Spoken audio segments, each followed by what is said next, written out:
अथ राम गीता। श्री महादेव जी बोले, हे पार्वती, उसके बाद रघुश्रेष्ठ भगवान राम संसार के मंगल के लिए धारण किए अपने दिव्य मंगल देह से रामायण रूपी अति उत्तम कृति की स्थापना कर पूर्व काल में जैसा आचरण राजर्षि श्रेष्ठों ने किया है वैसा ही स्वयं भी करने लगे। उदार बुद्धि लक्ष्मण जी के पूछने पर वे प्राचीन उत्तम कथाएं सुनाया करते थे। इसी प्रसंग में श्री रघुनाथ जी ने राजा नृप को परमादवश ब्राह्मण के हिसाब से त्रियग योनि प्राप्त करने का वृत्तांत भी सुनाया। किसी दिन भगवान राम जिनके चरण कमलों की सेवा साक्षात श्री लक्ष्मी जी करती हैं, एकांत में बैठे हुए थे। उस समय शुद्ध विचार वाले लक्ष्मण जी ने उनके पास जा उन्हें भक्ति पूर्वक प्रणाम कर अति विनीत भाव से कहा, हे महामते, आप शुद्ध ज्ञान स्वरूप समझ देहधारियों की आत्मा सबके स्वामी और स्वरूप से निराकार है, जो आपके चरण कमलों के लिए भरम रूप है। उन परम भागवतों के सहवास के रसिकों को ही आप ज्ञान दृष्टि से दिखलाई देते हैं। हे प्रभु, योगी जन जिनका निरंतर चिंतन करते हैं, संसार से छुड़ाने वाले उन आपके चरण कमलों की मैं शरण हूँ। आप मुझे ऐसा उपदेश दीजिए जिससे मैं सुगमता से ही अज्ञान रूपी अपार समुद्र के पार हो जाऊं। श्री लक्ष्मण जी के ये सब वचन सुनकर शरणागत वत्सल भूपाल शिरोमणि भगवान राम सुनने के लिए उत्सुक हुए। लक्ष्मण को उनके अज्ञान अंधकार का नाश करने के लिए प्रसन्नचित से ज्ञान उपदेश करने लगे। वे बोले, सबसे पहले अपने अपने वर्ण और आश्रम के लिए शास्त्रों में बतलाई हुई क्रियाओं का यथावत पालन कर चित्त शुद्ध हो जाने पर उन कर्मों को छोड़ दें और सम दम आदि साधनों से संपन्न हो आत्मज्ञान की प्राप्ति के लिए सद्गुरु की शरण में जाए। कर्म देहांतर की प्राप्ति के लिए ही स्वीकार किए गए हैं, क्योंकि उनमें प्रेम रखने वाले पुरुषों से इष्ट अनिष्ट दोनों ही प्रकार की क्रियाएं होती हैं। उनसे धर्म और अधर्म दोनों ही की प्राप्ति होती है और उनके कारण शरीर प्राप्त होता है, जिससे फिर कर्म होते हैं। इस प्रकार यह संसार चक्र के समान चलता रहता है। संसार का मूल कारण अज्ञान ही है। इन शास्त्रीय विधि वाक्यों में उस अज्ञान का नाश ही संसार से मुक्त होने का उपाय बतलाया गया है। अज्ञान का नाश करने में ज्ञान ही समर्थ है, सकाम कर्म नहीं, क्योंकि उस अज्ञान से उत्पन्न होने वाला कर्म उसका विरोधी नहीं हो सकता। सकाम कर्म द्वारा अज्ञान का नाश अथवा राग का क्षय नहीं हो सकता, बल्कि उससे दूसरे सदोष कर्म की उत्पत्ति होती है। उससे पुनः संसार की प्राप्ति होना अनिवार्य है। इसीलिए बुद्धिमान को ज्ञान विचार में ही तत्पर होना चाहिए। कुछ वितर्कवादी ऐसा कहते हैं कि जिस प्रकार वेद के कथनानुसार ज्ञान पुरुषार्थ का साधक है, वैसे ही कर्म वेद विहित है और प्राणियों के लिए कर्मों की आवश्यक कर्तव्यता का विधान भी है। इसलिए वे कर्म ज्ञान के सहकारी हो सकते हैं। साथ ही श्रुति ने कर्म न करने में दोष भी बतलाया है। इसलिए मुमुक्षु को उन्हें सर्वदा करते रहना चाहिए। और यदि कोई कहे कि ज्ञान स्वतंत्र है एवं निश्चय ही अपना फल देने वाला है, उसे मन से भी किसी और की सहायता की आवश्यकता नहीं है, तो उसका यह कहना ठीक नहीं। क्योंकि जिस प्रकार वेदोक्त यज्ञ सत्य कर्म होने पर भी अन्य कारक आदि की अपेक्षा करता ही है, उसी प्रकार विधि से प्रकाशित कर्मों के द्वारा ही ज्ञान मुक्ति का साधक हो सकता है। अतः कर्मों का त्याग उचित नहीं है। सिद्धांती ऐसा जो कोई कुतर्की कहते हैं, उनके कथन में प्रत्यक्ष विरोध होने के कारण वह ठीक नहीं है, क्योंकि कर्म देह अभिमान से होता है और ज्ञान अहंकार के नाश होने पर सिद्ध होता है। वेदांत वाक्यों का विचार करते करते विशुद्ध विज्ञान के प्रकाश से उद्भासित जो चरम आत्मवृत्ति होती है, उसी को विद्या अर्थात आत्मज्ञान कहते हैं। इसके अतिरिक्त कर्म संपूर्ण कारक आदि की सहायता से होता है, किंतु विद्या समस्त कारक आदि का अनित्व की भावना द्वारा नाश कर देती है। इसलिए समस्त इंद्रियों के विषयों से निवृत्त होकर निरंतर आत्म अनुसंधान में लगा हुआ बुद्धिमान पुरुष संपूर्ण कर्मों का सर्वथा त्याग कर दे, क्योंकि विद्या का विरोधी होने के कारण कर्म का उसके साथ समुच्चय नहीं हो सकता। जब तक माया से मोहित रहने के कारण मनुष्य का शरीर आदि में आत्म भाव है, तभी तक उसे वैदिक कर्म अनुष्ठान कर्तव्य है। नेति नेति आदि वाक्यों से संपूर्ण अनात्म वस्तुओं का निषेध करके अपने परमात्म स्वरूप को जान लेने पर फिर उसे समस्त कर्मों को छोड़ देना चाहिए। जिस समय परमात्मा और जीवात्मा के भेद को दूर करने वाला प्रकाश में विज्ञान अंतःकरण में स्पष्टतया भाषित होने लगता है, उसी समय आत्मा के लिए संसार प्राप्ति की कारण माया अनायास ही कारक आदि के सहित लीन हो जाती है। श्रुति प्रमाण से उसके नष्ट कर दिए जाने पर फिर वह अपना कार्य करने में समर्थ भी किस प्रकार हो सकेगा, क्योंकि परमार्थ तत्व एकमात्र ज्ञान स्वरूप निर्मल और अद्वितीय है। अतः बोध हो जाने पर फिर अविद्या उत्पन्न नहीं होगी। जब एक बार नष्ट हो जाने पर अविद्या का फिर जन्म ही नहीं होता, तो बोधवान को मैं इस कर्म का करता हूँ ऐसी बुद्धि कैसे हो सकती है।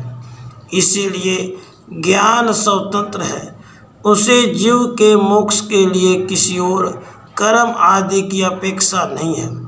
वह स्वयं अकेला ही उसके लिए समर्थ है। इसके सिवा तैत्तिरीय शाखा की प्रसिद्ध श्रुति भी आग्रहपूर्वक स्पष्ट कहती है कि समस्त कर्मों का त्याग करना ही अच्छा है, तथा एतावत इत्यादि वाजस्नेही शाखा की श्रुति भी कहती है कि मोक्ष का साधन ज्ञान ही है, कर्म नहीं। और तुमने जो ज्ञान की समानता में यज्ञ आदि का दृष्टांत दिया सो ठीक नहीं है, क्योंकि उन दोनों के फल अलग अलग हैं। इसके अतिरिक्त यज्ञ तो होता, ऋत्विक, यजमान आदि बहुत से कारकों से सिद्ध होता है, और ज्ञान इससे विपरीत है, अर्थात वह कारक आदि से साध्य नहीं है। कर्म के त्याग करने से मैं अवश्य प्रायश्चित भागी हो जाऊंगा, ऐसी अनात्म बुद्धि अज्ञानियों को हुआ करती है, तत्वज्ञानी को नहीं। इसीलिए विकार रहित चित्त वाले बोधवान पुरुष को विहित कर्मों को भी विधि पूर्वक त्याग कर देना चाहिए। फिर शुद्ध चित्त होकर श्रद्धापूर्वक गुरु की कृपा से तत्वमसि इस महावाक्य के द्वारा परमात्मा और जीवात्मा की एकता जानकर सुमेरु के समान निश्चल एवं सुखी हो जाए। यह नियम ही है कि प्रत्येक वाक्य का अर्थ जानने में पहले उसके पदों के अर्थ का ज्ञान ही कारण है। इस तत्वमसि महावाक्य के तत् और त्वम पद कर्म से परमात्मा और जीवात्मा के वाचक हैं, और असि उन दोनों की एकता करता है। इन दोनों जीवात्मा और परमात्मा में जीवात्मा प्रत्यक्ष अर्थात अंतःकरण का साक्षी है, और परमात्मा परोक्ष अर्थात इंद्रियातीत है।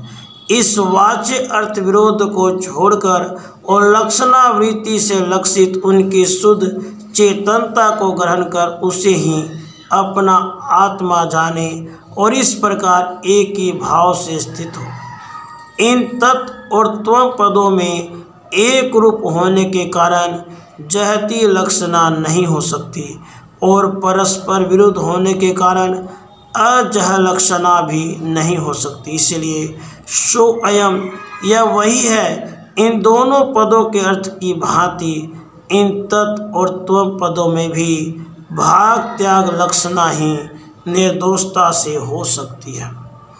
पृथ्वी आदि पंचीकृत भूतों से उत्पन्न हुए सुख दुख आदि कर्म भोगों के आश्रय और पूर्व उपार्जित कर्म फल से प्राप्त होने वाले इस माया में आदि अंतवान शरीर को विज्ञजन आत्मा की स्थूल उपाधि मानते हैं और मन बुद्धि 10 इंद्रियां तथा 5 प्राण इन 17 अंगों से युक्त और अपंचीकृत भूतों से उत्पन्न हुए सूक्ष्म शरीर को जो भोक्ता के सुख दुख आदि अनुभव का साधन है आत्मा का दूसरा देह मानते हैं।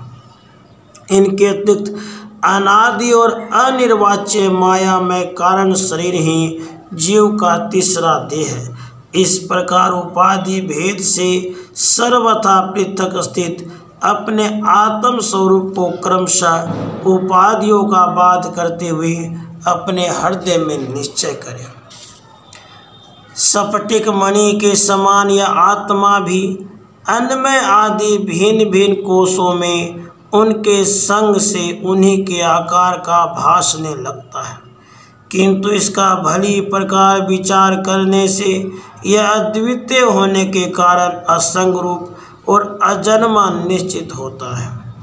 त्रिगुणात्मिका बुद्धि की ही स्वप्न जागृत और सुषुप्ति भेद से 3 प्रकार की वृत्तियां दिखाई देती हैं, किंतु इन तीनों वृत्तियों में से प्रत्येक का एक दूसरी में व्यभिचार होने के कारण ये तीनों ही एकमात्र कल्याण स्वरूप नित्य परम ब्रह्म में मिथ्या है, अर्थात उसमें इन वृत्तियों का सर्वथा अभाव है। बुद्धि की वृत्ति ही देह इंद्रिय प्राण मन और चेतन आत्मा के संघात रूप से निरंतर परिवर्तित होती रहती है। यह वृत्ति तमोगुण से उत्पन्न होने वाली होने के कारण अज्ञान रूपा है और जब तक यह रहती है तब तक ही संसार में जन्म रहता है। नीति नेति आदि श्रुति प्रमाण से निखिल संसार का बाध करके और हृदय में चिद घनामृत का आस्वादन करके संपूर्ण जगत को उसके सार रूप सत ब्रह्म को ग्रहण करके त्याग दे। जैसे नारियल के जल को पीकर मनुष्य उसे फेंक देते हैं। आत्मा न कभी मरता है न जन्मता है, वह न कभी क्षीण होता और न ही बढ़ता है। वह पुरातन संपूर्ण विशेषणों से रहित सुख स्वरूप स्वयं प्रकाश सर्वगत और अद्वितीय है। जो इस प्रकार ज्ञान में और सुख स्वरूप है उसमें यह दुख में संसार की प्रतीति कैसे हो सकती है? यह तो अध्यास के कारण अज्ञान से ही दिखाई दे रहा है। ज्ञान तो यह एक क्षण में ही लीन हो जाता है, क्योंकि ज्ञान और अज्ञान का परस्पर विरोध है। भ्रम से जो अन्य में अन्य की प्रतीति होती है उसी को विद्वानों ने अध्यास कहा है। जिस प्रकार असर्प रूप रज्जु आदि में सर्प की प्रतीति होती है उसी प्रकार ईश्वर में संसार की प्रतीति हो रही है। जो विकल्प और माया से रहित है उस सब के कारण निरामय अद्वितीय और चित स्वरूप परमात्मा ब्रह्म में पहले इस अहंकार रूप अध्यास की ही कल्पना होती है। सबके साक्षी आत्मा में इच्छा अनिच्छा राग द्वेष और सुख दुख आदि रूप बुद्धि की वृत्तियाँ ही जन्म मरण रूप संसार के कारण है, क्योंकि सुषुप्ति में इनका भाव हो जाने पर हमें आत्मा का सुख रूप से भान होता है। अनादि अविद्या से उत्पन्न हुई बुद्धि में प्रतिबिंबित यह चेतन का प्रकाश ही जीव कहलाता है। बुद्धि के साक्षी रूप से आत्मा उससे पृथक है, वह परात्मा तो बुद्धि से अपरिचिन्न है। अग्नि से तपे हुए लोहे के समान सीधाभास साक्षी आत्मा तथा बुद्धि के एकत्र रहने से परस्पर अन्य अन्य अध्यास होने के कारण क्रमशः उनकी चेतनता और जड़ता प्रतीत होती है। अर्थात जिस प्रकार अग्नि से तपे हुए लोह पिंड में अग्नि और लोहे का तादात्म्य में हो जाने से लोहे का आकार अग्नि में और अग्नि की उष्णता लोहे में दिखाई देने लगती है, उसी प्रकार बुद्धि और आत्मा का तादात्म्य में हो जाने से आत्मा की चेतनता बुद्धि आदि में और बुद्धि आदि की जड़ता आत्मा में प्रतीत होने लगती है। इसलिए अध्यासवश बुद्धि से लेकर शरीर पर्यंत अनात्म वस्तुओं को ही आत्मा मानने लगते हैं। गुरु के समीप रहने से और वेद वाक्यों से आत्मज्ञान का अनुभव होने पर अपने हृदयस्थ उपाधि रहित आत्मा का साक्षात्कार करके आत्मा रूप से प्रतीत होने वाले देह आदि संपूर्ण जड़ पदार्थों का त्याग कर देना चाहिए। मैं प्रकाश स्वरूप अजन्मा अद्वितीय निरंतर भासमान अत्यंत निर्मल विशुद्ध विज्ञान घन निरामय क्रिया रहित और एकमात्र आनंद स्वरूप हूँ। मैं सदा ही मुक्त अचिंत्य शक्ति अतीन्द्रिय ज्ञान स्वरूप अविकृत रूप और अनंत पार हूँ। वेदवादी पंडितजन अहर्निश मेरा हृदय में चिंतन करते हैं। इस प्रकार सदा आत्मा का अखंड वृत्ति से चिंतन करने वाले पुरुष के अंतःकरण में उत्पन्न हुई विशुद्ध भावना तुरंत ही कारक आदि के सहित अविद्या का नाश कर देती है। जिस प्रकार नियमानुसार सेवन की हुई औषधि रोग को नष्ट कर डालती है। आत्मचिंतन करने वाले पुरुष को चाहिए कि एकांत देश में इंद्रियों को उनके विषयों से हटाकर और अंतःकरण को अपने अधीन करके बैठे और आत्मा में स्थित होकर किसी साधन का आश्रय न लेकर सुचित हुआ केवल ज्ञान दृष्टि एक आत्मा का ही भावना करें। यह विश्व परमात्म स्वरूप है ऐसा समझकर इसे सबके कारण रूप आत्मा में लीन करें। इस प्रकार जो पूर्ण चिद आनंद स्वरूप से स्थित हो जाता है उसे बाह्य अथवा आंतरिक किसी वस्तु का ज्ञान नहीं रहता। समाधि प्राप्त होने के पहले ऐसा चिंतन करें, संपूर्ण चराचर जगत केवल ओंकार मात्र है। यह संसार वाच्य और ओंकार इसका वाचक है। अज्ञान के कारण ही इसकी प्रतीति होती है। ज्ञान होने पर इसका कुछ भी नहीं रहता। ओंकार में अ, उ और मा ये तीन वर्ण हैं। इनमें से अकार विश्व जागृत के विमानी का वाचक है, उकार तेजस स्वप्न का विमानी कहलाता है और मकार प्राज्ञ सुसुप्ति के विमानी को कहते हैं। यह व्यवस्था समाधि लाभ से पहले की है। तत्व दृष्टि से ऐसा कोई भेद नहीं है। नाना प्रकार से स्थित आकार विश्व पुरुष को उकार में लीन करे और ओमकार के द्वितीय वर्ण तेजस रूप उकार को उसके अंतिम वर्ण मकार में लीन करे।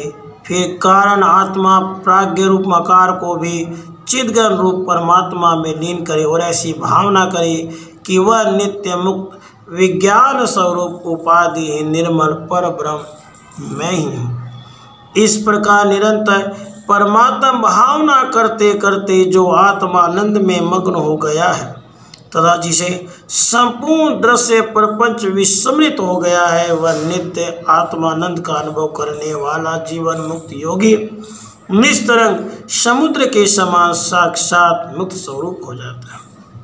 इस प्रकार जो निरंतर समाधि योग का अभ्यास करता है, जिसके संपूर्ण इंद्रिय गोचर विषय निवृत्त हो गए हैं तथा जिसने काम क्रोध आदि संपूर्ण शत्रुओं को परास्त कर दिया है, उस छह इंद्रियों मन और पांचों इंद्रियों को जीतने वाले महात्मा को मेरा निरंतर साक्षात्कार होता है।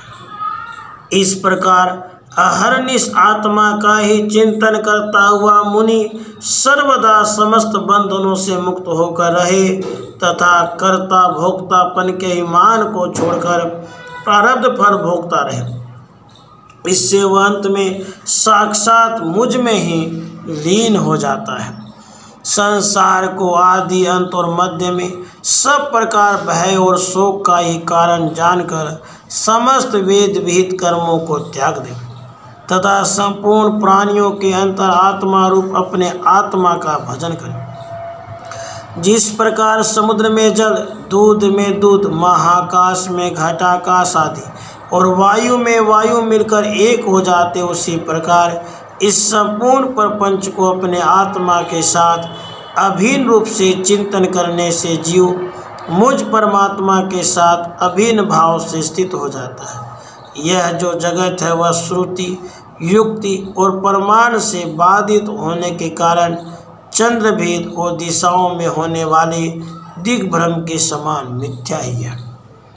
ऐसी भावना करता हुआ लोक व्यवहार में स्थित मुनि से देखे, जब तक सारा संसार मेरा ही रूप दिखाई न दे तब तक निरंतर मेरी आराधना करता रहे। जो श्रद्धालु और उत्कट भक्त होता है उसे अपने हृदय में सर्वदा मेरा ही साक्षात्कार होता है। हे प्रिय, संपूर्ण श्रुतियों के सार रूप इस गुप्त रहस्य को मैंने निश्चय करके तुमसे कहा है। जो बुद्धिमान इसका मनन करेगा वह तत्काल समस्त पापों से मुक्त हो जाएगा। भाई, यह जो कुछ जगत दिखाई देता है यह सब माया है। इसे अपने चित्त से निकाल कर मेरी भावना से शुद्ध चित्त और सुखी होकर आनंदपूर्ण और क्लेश शून्य हो जाओ। जो पुरुष अपने चित्त से मुझ गुणातीत निर्गुण का अथवा कभी कभी मेरे सगुण स्वरूप का भी सेवन करता है वह मेरा ही रूप है। वह अपनी चरण रज के स्पर्श से सूर्य के समान संपूर्ण त्रिलोकी को पवित्र कर देता है। यह द्वितीय ज्ञान समस्त श्रुतियों का एकमात्र सार है। इसे वेदांत वेद्य भगवत पाद मैंने ही कहा है। जो गुरु भक्ति संपन्न पुरुष इसका श्रद्धापूर्वक पाठ करेगा उसकी यदि मेरी वचनों में प्रीति होगी तो मेरा ही रूप बन जाएगा। राधे कृष्ण राधे।